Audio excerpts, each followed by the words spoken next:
All right, to start off the video, I got a little bit of a Lego Hobbit haul.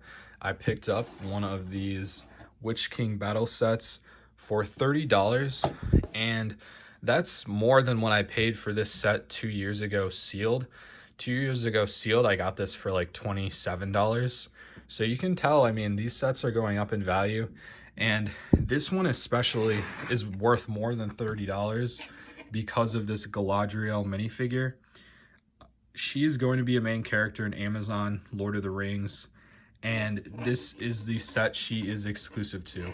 So if you want this figure, please pick this figure up before it goes up even more in value, because for the time being it came in a cheaper set, so it is somewhat suppressed in value compared to other figures, but that is no longer going to be the case very soon. Also got the Witch King of Angmar, which is a really cool character and Tolkien Legendarium, so very cool figure to have another of, and then this Elrond as well. I also picked up a few Hobbit figures from the Laketown set. So I've got the Master of Laketown, Bard, and another Laketown Guard for $27. So a little Christmas haul to add to the collection before getting into the video. Here's the progress for this update. I worked on the gate and the wall and really starting to develop this part of the mock. I added these two little statue things that we see. These might not be placed exactly here, but it's more or less giving a start to those. And then you can see I added some cave trolls here. But then I'm starting to expand on the curvature of this wall here. There's like a little slope thing that goes. So I'm doing that right now. Obviously, I'll need a ton more of that piece to do that. And I added the arches and a little bit of the top of the wall for my Gondor Knights. So now you can see what it looks like for the Gondor Knights to be raining down arrows at the front of the doors to Minas Tirith. So I think this is a really cool part of the mock, just because we get a look at what it was like to be on the wall for Minas Tirith. So I have all of these Gondor Knights up here waiting or shooting down arrows. Really cool. And then it just uses the 16 across plates to do that. And another thing is I have to go ahead and buy a ton of these. I was able to get these at the Pick-a-Brick wall, these 2x1 slopes, but unfortunately it's just not really accurate in size, so I'll have to go ahead and buy these 3x1 slopes in order for it to be accurate. So a ton of these pieces to put basically every time there's one of these, this part of the pattern. So that's going to be a bit expensive to do, but I think it'll be worth it. So this is what the wall looks like from the front. Obviously it's getting better, but the real progress for this week is on the other side of the wall and also in the middle. So here is the side of the wall right now. You can see I added this side and I also worked on the door. So let's take a look at the door.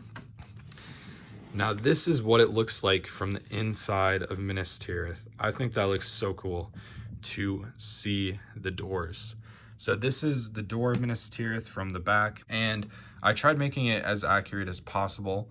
So it has these 3 chains on both sides, and then it has this metal grid or cage on it as well, and then it has some other things hanging down from it. So I think it looks really cool to see the mock in this way. Very nice. And I was also able, like I was talking about my last update, to figure out how to make the doors open.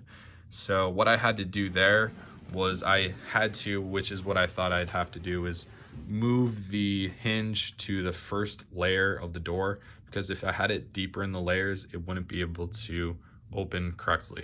So by adding these 2 pieces right here and right there, it's now able to rotate correctly.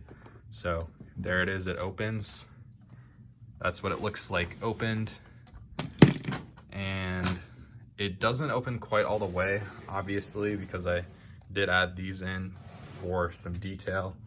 but I do love the way it looks. Here it looks like when it's open. And this slides just on top of this tile right here. Obviously I need some more tile and I need it to be the right colors. You'll notice this door is eventually going to be all dark bluish gray, and then this might be tan tile. I think that's what I'm going to end up with on that. So definitely some pieces I need to order to work on recoloring. As of now, I think it looks really, really good. And I love seeing the opening as part of it right here. And here we have the mock looking like it does as of this update. The door to Minas Tirith leading into the city where Faramir rides through. And then I put up part of the wall here just to give an idea of what it's gonna look like when the mock is closer to complete, when I add in that extra base plate.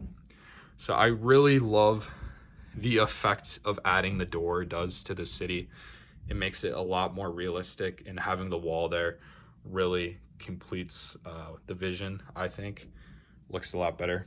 I also made this little carriage just out of random pieces I have. So that's like a 4x1 panel, and it fits a soldier pretty well. I can pull him out.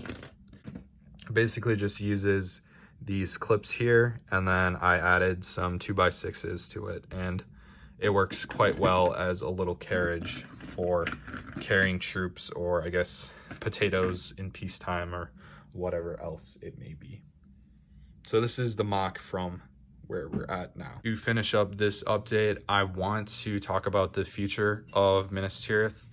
And one of my plans is to finish this building or this room and figure out what exactly it's going to be, because I had it as a gardens or a fountain area, but I'm not sure at this point. I might look for some more inspiration on what kind of cool castle things to put inside castle mocks.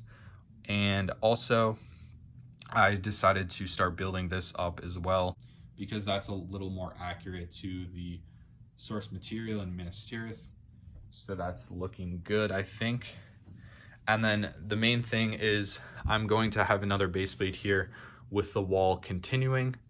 But if you guys are familiar with what Minas Tirith looks like, there's actually this huge portion that comes out on either side of the gate. So it extends, the white castle wall extends to like right here. So I will have to build it on this side, but I don't think I'm going to mirror it on the other side, just because it's not really the focus of what I wanted to build in Minas Tirith. When I set out to build Minas Tirith, I wanted to build this scene right here, and then that's why I wanted to end up building the gate so it could lead to that. So I don't think I'm very interested in adding another row of base plates just to be able to finish off the entrance to Minas Tirith. I think I'll just go ahead and stick and build this one base plate up. So that will be the end size of the mock, is 2x3 gray base plates. And I think that'll look awesome once I add in this wall here to the mock. It'll look really cool. So thank you guys for watching, and hit me with any ideas in the comments. Hope you guys liked the video, and have a good new year.